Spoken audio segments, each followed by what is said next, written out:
I never even thought it would be taken in that way because... You cursed brat! Look what you've done! I'm melting! Melting! This is why people are triggered. Oh, what a world! What a world! Who would have thought a good little girl like you could destroy my beautiful wickedness? Ah, the mouth! All right, so we definitely have an interesting story to cover today. This is not going to be a full-length documentary, but more of like a drama video, if you would want to call that, because there is a let them eat cake revolution going on. So let's explore Cakegate today, which is, I think, what we are calling this. Oh boy, let's get into it. So essentially, to explain this story in a nutshell, before we hop right in, there is a TikToker named HALEYY Baleygh that is causing a let them eat cake revolution right now over the Met Gala. So let's get into the whole thing. Right now, people, the public, TikTokers are furious over influencer Met Gala let them eat cake video, which led to an apology. In today's video, we're going to cover absolutely all of it. And I had to dig deep because I was like, am I missing something here? I don't understand. And so I'm going to try and make this story make sense to all of you guys if you have no idea what's going on. And if you do understand all of the cultural relevance to this, then that's fine too. So model and influencer HALEYY Baleygh has apologized after receiving backlash for posting a video of herself shortly after the Met Gala where she was lip-syncing to the infamous alleged Marie Antoinette's quote, "Let them eat cake," which was leading users to block her and other celebrities in an attempt to reduce the amount of money they earn on social platforms, though she says she didn't attend the gala itself. But Khalil is a modeler and influencer who's appeared in publications like Sports Illustrated, where she was one of 2 winners for the magazine's 2018 Swim Search Open Call. The streaming-nominated influencer has over 10 million followers on TikTok and 5 million Instagram followers. Her background was that she was the center of a new online movement called the Celebrity Blockout, or the Digital Guillotine, seemingly started by TikTok user Blockout 2024, and the movement calls on people to block celebrities, many who attended this year's Met Gala, on social media so they earn less money from ads. And there's also other A-list or A-plus list celebrities like Taylor Swift that said that they're not going to the Met Gala just because they didn't want to be the center of attention, but I think that this is probably more than likely the real reason. So Khalil's TikTok video, which now has over 21.6 million views and 3.6 million likes, and you guys, this article that was posted about it is on Forbes. So this made its way all the way to Forbes. And the TikTok that she made has been stitched and shared by hundreds of users who have criticized HALEYY Baleygh for posting the video of her wearing a lavish gown near the pricey and star-studded Met Gala while pro-Palestinian protesters were outside. Another user posted a video with over 4 million views saying Khalil's video might have unlocked the rage of millions of people. And honestly, what is so interesting about this to me is that allegedly when Marie Antoinette made the original quote, "Let them eat cake," about the people of France literally starving, it was also Pluto in Aquarius, and it's Pluto in Aquarius now, and that has not happened in several hundred years. So the fact that the "let them eat cake" quote is starting another revolution hundreds of years later while Pluto is in Aquarius is not lost on all of the astrologers out there, so I had to just let that one out there. So it's widely believed that Antoinette, the seemingly disliked Queen of France, said "let them eat cake" during the French Revolution to disparage the starving poor, though the quote has been questioned by some historians, and she was later guillotined for crimes against the state. So here is the video in question, and this is kind of with a TikTok influencer starting the discussion over why this is a whole thing. This is why people are triggered. Because "let them eat cake" was supposedly said by Marie Antoinette when she was told that her people, the French peasants, were essentially starving to death because at the time France was going bankrupt. France was helping the US settlers in their own revolution against the British Empire, and at the same time colonizing the entire world. So all of France's resources and money was going into maintaining its global power. Sound familiar? The government kept raising its taxes because colonization costs a lot of money. So in the meantime, the people, the regular working class, were starving. So "let them eat cake" essentially was the catalyst for the French Revolution. And then later on, Marie Antoinette faced the guillotine. So not only is that influencer saying let them eat cake at a time when the people in Gaza are being starved to death, there is a famine in the Sudan, there is a genocide happening in the Congo, and regular people in the United States can't afford groceries. And her outfit was inspired by Marie Antoinette, but this year's Met Gala was inspired by The Garden of Time, which is a short story written by J.G. Ballard. Let me give you the Sparks Notes version of what it says. The Garden of Time is about this very wealthy couple who live in a palatial mansion with a beautiful garden with magical flowers. Okay, this is a sci-fi. And they notice an angry mob coming towards them, and so the Count tries to pluck these time flowers to stop time, or go back in time. I forget which one it was. But essentially, he plucks the last time flower, and the mob comes and takes over the villa anyway. This theme is so fitting for these times because each ticket to the Met Gala is $75,000 during a time when the wealth gap is bigger than it was during the French Revolution. And most of us peasants have just woken up to the fact that our hard-earned tax dollars go to a foreign entity to then bomb innocent civilians.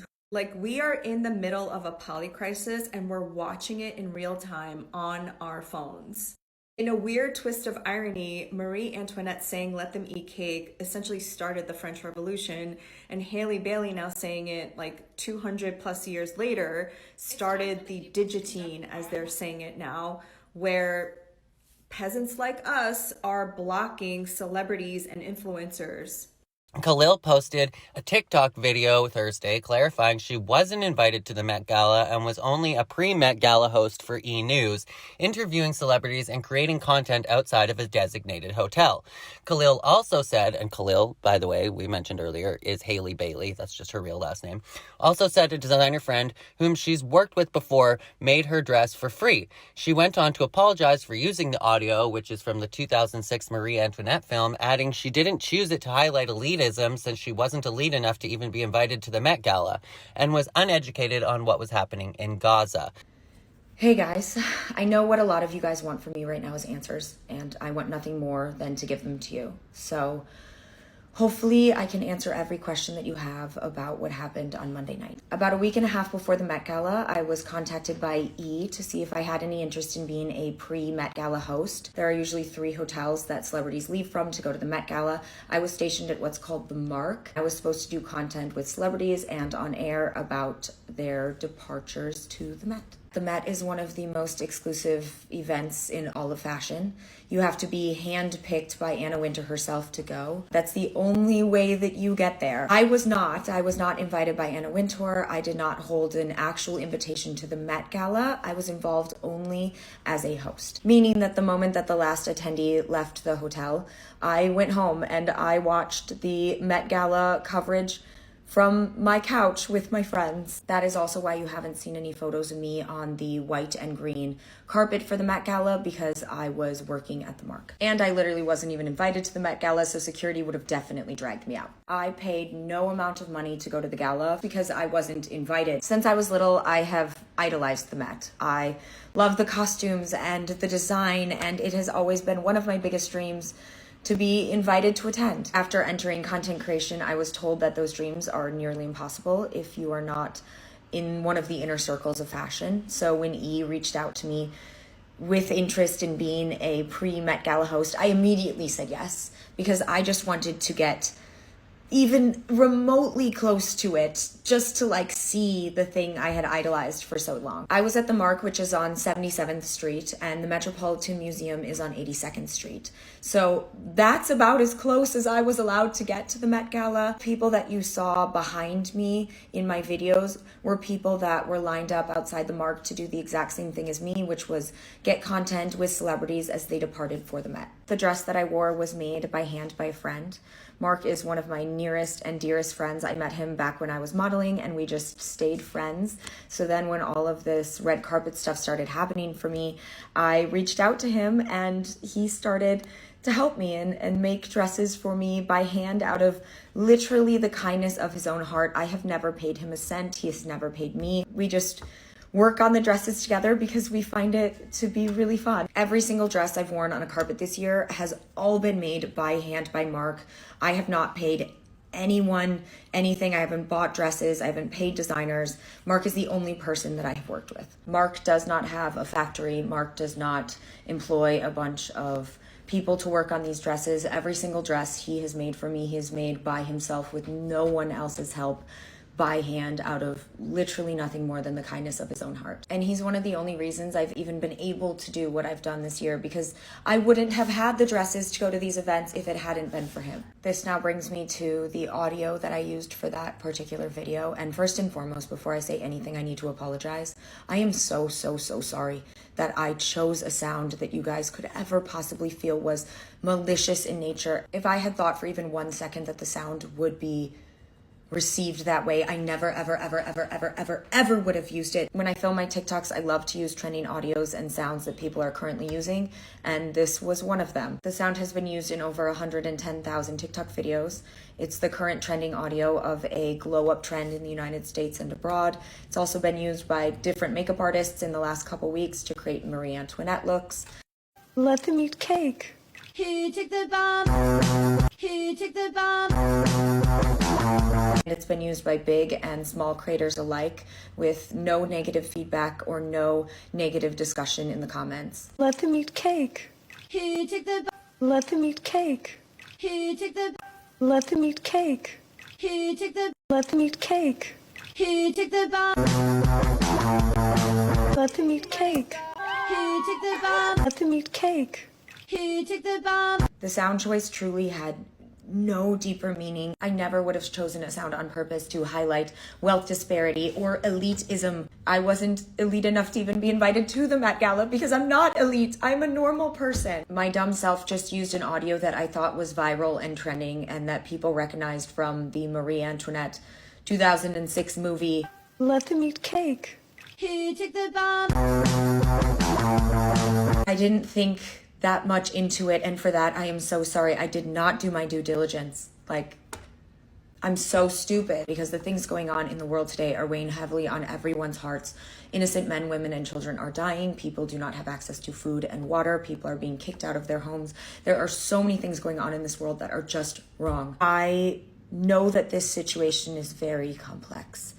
I also know that I don't know the right thing to do or say a lot of the time, which leads me to the question everyone is asking, which is, why don't I talk about it?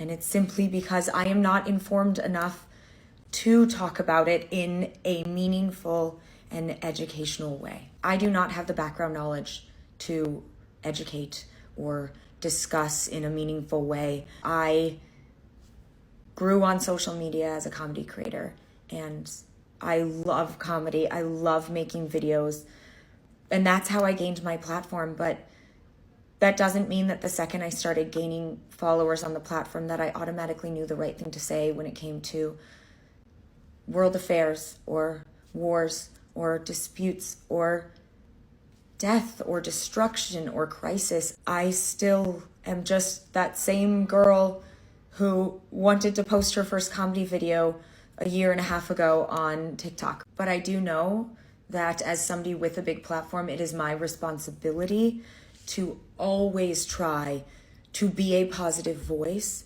and to always try to better myself and be a good example for my audience, because I never want to let them down. At the end of the day, I want to make sure that my words are used for good.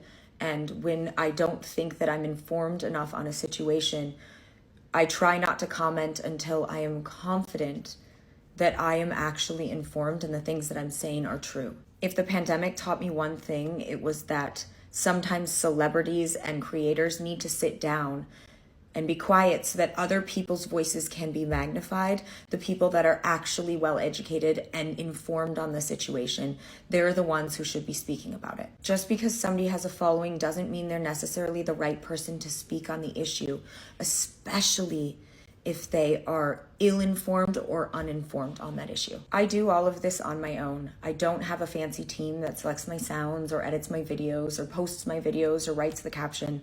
I don't have an editor. I post everything myself. Everything that you see was probably filmed by either me or my boyfriend, edited by me, and then posted by me. And sometimes I am dumb and sometimes I mess up. Sometimes I don't correctly anticipate how people will react or feel to something. And for that, I am truly so sorry. It breaks my heart that a video that I posted has added to any of this. It breaks my heart that a video that I posted has made anyone feel less seen or less heard. So again, from the bottom of my heart, I am so sorry. You do not have to accept my apology, but just know that I am so sorry, and I really hope that this sheds a light on all of these issues and opens up a very important discussion. At the end of the day, I am glad, though, that an unintentional mistake has now been the catalyst for discussing wealth inequality, world crisis, and will hopefully bring about the leaders whose voices should be heard in this. And again, I'm sorry. It is my job as a content creator to apologize whenever I make anyone feel unseen or unheard, even if it's unintentional. And just know that no matter what, I love you, thank you for being here, and thank you for watching this whole video if you made it this far. So most of the comments and everyone that is up in arms over on TikTok is like, do the research then. Educate yourself on the topic then. Like, you can't use ignorance as your excuse.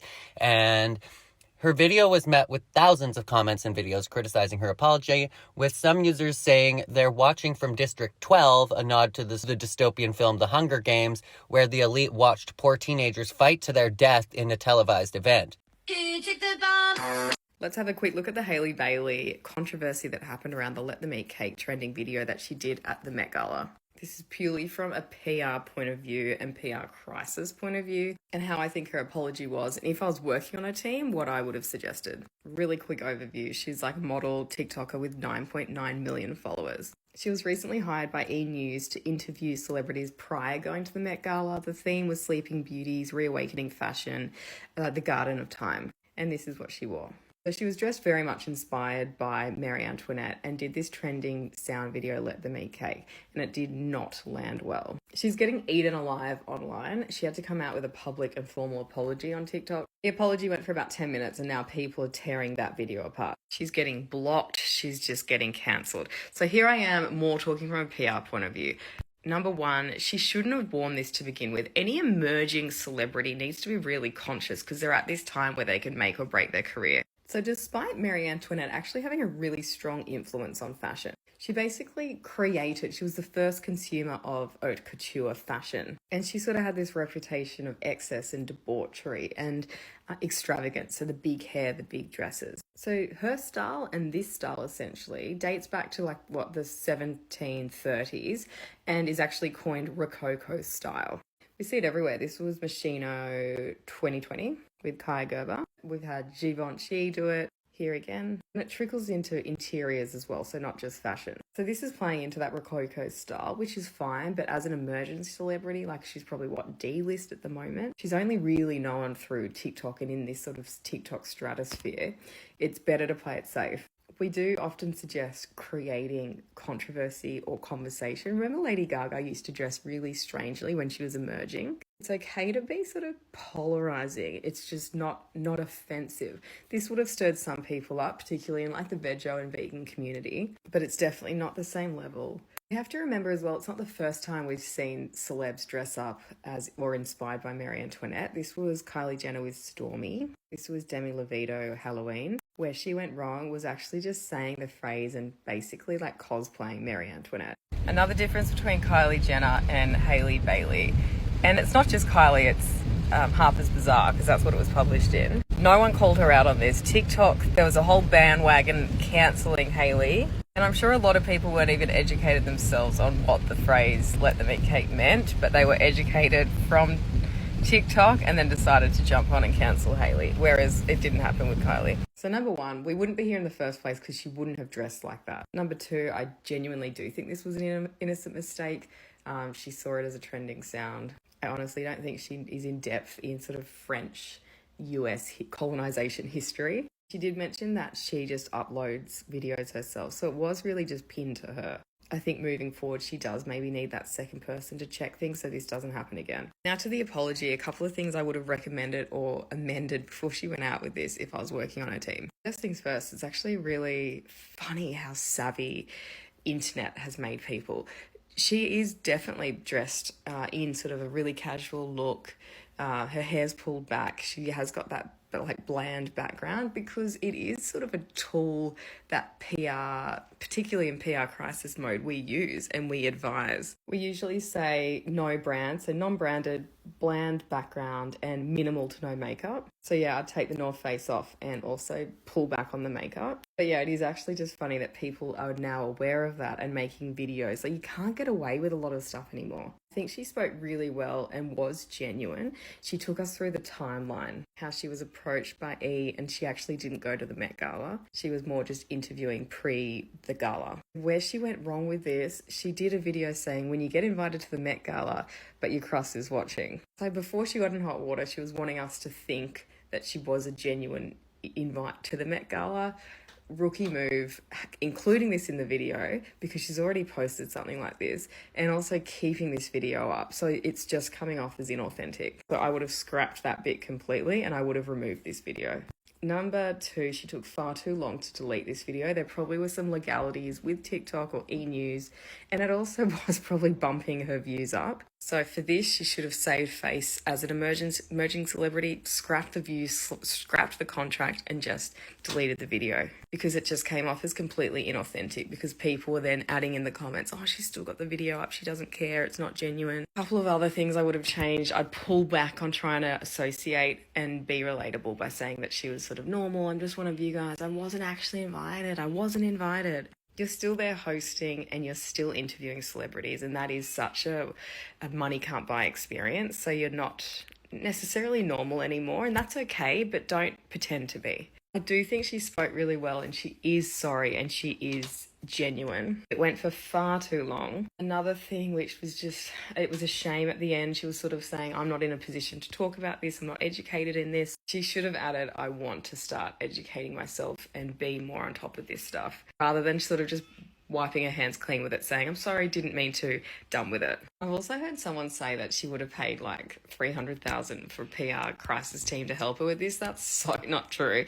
She would have got PR help. She's got an agent. She would have found someone to help her, but it's not that much money. I honestly wish we were paid $300,000 for an apology video. I do just find it so fascinating how people are becoming a lot more savvy and saying, hey guys, let's block her. Don't just unfollow her, block her so it screws up her algorithm. Just goes to show that any celebrity now that's in hot water, it's becoming a lot harder to be authentic. With your apology and little tricks like this are being exposed. The difference between Kylie Jenner dressing up like this, which I do think I would never have advised this either, to this is she's actually sort of, saying the words and playing the role of Mary Antoinette at the Met Gala. So just the irony and everything in this picture was offensive. I have to be honest, I don't think this is going to hurt her too much. I think she's going to really learn from this, and hopefully she just does have, I think, a PR team or just that second person to check things before she posts or chooses outfits or designers to work with in the future. Then Forbes itself, Forbes magazine, reached out to Khalil for a comment, and I'm not sure if they have got any response yet. Whether the blockout movement will affect influencers' ad revenue, we don't really know, but let me know what you guys think of this whole thing. Do you think that this is all blown out of proportion? When I looked through the comments section, nobody seemed to have any clue what was going on, and then everybody that is perpetuating this story and Cakegate in general were people that are wildly pissed off, rightfully, over her making this comment while there are literally pro-Palestinian protesters were outside. But anyways, let me know what you guys think of this entire story and Cakegate in general. But that is it from me for today's video. So I will catch you guys in the next one. And as always, you can check out another video from mine on screen. And make sure to be weird, be wild, and stay sparkly. And I'll see you later. Bye, guys.